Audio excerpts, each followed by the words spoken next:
UP के बुलंदशहर में एक अनोखा हत्या का मामला सामने आया है। एसएसपी बुलंदशहर ने जानकारी देते हुए बताया कि सियाना क्षेत्र में 2 दिन पहले एक युवक की हत्या की गई थी, जिसका आज खुलासा किया है।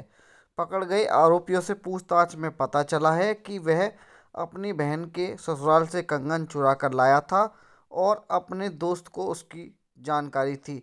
जब दोस्त ने कंगन बेचने के बाद अपना हिस्सा मांगा और कहा कि अगर आपने हिस्सा नहीं दिया तो आपके परिवार को बता देंगे, तो युवक ने परेशान होकर साथी के साथ मिलकर अपने दोस्त की ही हत्या कर दी।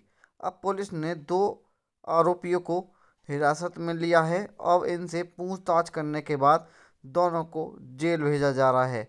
दोस्त की हत्या केवल इसलिए कर दी, उसने पैसे मांग लिए थे। ये 2 दिन पूर्व थाना सियाना में एक डेड बॉडी मिली थी, जिसकी शिनाख्त अभिषेक नाम के व्यक्ति के रूप में हुई थी और ये वहीं सियाना थाना क्षेत्र का रहने वाला था। इस घटना के अनावरण के लिए थाना सियाना और एसओजी की टीम को लगाया गया था, जिसके क्रम में आज इस टीम द्वारा 2 अभियुक्तों को गिरफ्तार किया गया है। जो गिरफ्तार अभियुक्त हैं उनके नाम मोहित और दीपक हैं। पूछताछ पर इनसे जो बातें प्रकाश में आई वो इस प्रकार हैं कि ये आपस में तीनों दोस्त थे और इनका साथ उठना बैठना खाना पीना था। इनमें से एक अभियुक्त जिसका नाम मोहित है, ये अपनी बहन के यहाँ गया था। बहन अपने ससुराल में थी और वहाँ से उसके सोने के कंगन ये चुरा लाया था और उसके बाद इसने फिर अपने गांव में ही एक सुनार को वो कंगन बेच दिए थे। उस कंगन बेचने से जो प्राप्त पैसे थे वो इसके पास थे और इसकी जानकारी मृतक को थी।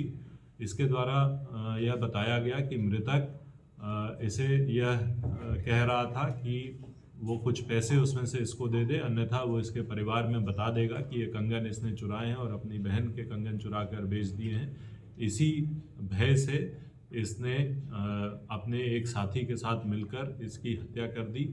ये लोग पहले साथ में गांव से निकले, उसके बाद एक होटल गए और वहां से फिर नहर के किनारे ये बैठे, जहां पर इन 2 अभियुक्तों ने मिलकर इस की हत्या कर दी। हत्या करने के लिए इन लोगों ने वहां पे मौजूद ईंट का और एक बोतल का प्रयोग किया था, कांच की बोतल थी, और घटना करने के बाद ये वहां से फरार हो गए थे।